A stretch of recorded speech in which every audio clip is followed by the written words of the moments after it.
अधिकतर लोगों ने गरुड़ पुराण के बारे में सुना होगा। गरुड़ पुराण वैष्णव संप्रदाय से संबंधित है। सनातन हिंदू धर्म में मृत्यु के बाद इसके श्रवण का प्रावधान है। इस पुराण के देवता भगवान विष्णु हैं। गरुड़ पुराण के दो भाग हैं, पूर्वखंड तथा उत्तरखंड।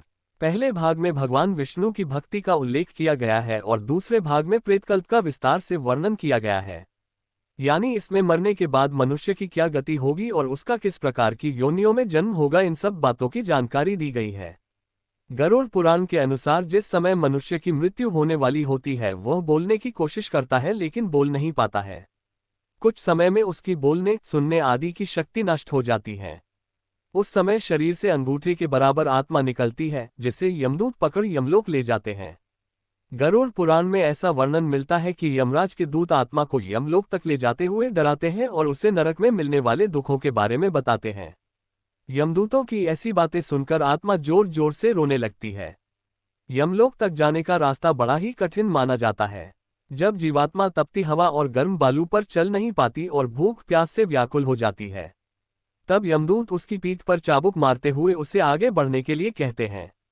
वह आत्मा जगह जगह गिरती है और कभी बेहोश हो जाती है, फिर वो उठकर आगे की ओर बढ़ने लगती है। इस प्रकार यमदूत जीवात्मा को यमलोक ले जाते हैं।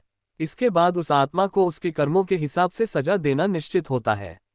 इसके बाद वह जीवात्मा यमराज की आज्ञा से फिर से अपने घर आती है।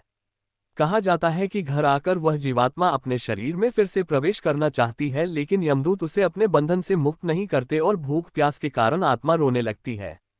इसके बाद जब उस आत्मा के पुत्र आदि परिजन अगर पिंडदान नहीं देते तो वह प्रेत बन जाती है और सुनसान जंगलों में लंबे समय तक भटकती रहती है। गरुड़ पुराण के अनुसार मनुष्य की मृत्यु के बाद 10 दिन तक पिंडदान अवश्य करना चाहिए। यमदूतों द्वारा 13वें दिन फिर से आत्मा को पकड़ लिया जाता है। इसके बाद वह भूख प्यास से तड़पती 47 दिन तक लगातार चलकर यमलोक पहुंचती है। गरुड़ पुराण अनुसार बुरे कर्म करने वाले लोगों को नरक में कड़ी सजा दी जाती है। जैसे लोहे के जलते हुए तीर से इन्हें बींधा जाता है। लोहे के नुकीले तीर में पाप करने वालों को पिरोया जाता है। कई आत्माओं को लोहे की बड़ी चट्टान के नीचे दबाकर सजा दी जाती है। किस आत्मा को क्या सजा मिलनी है ये उसके कर्म निश्चित करते हैं।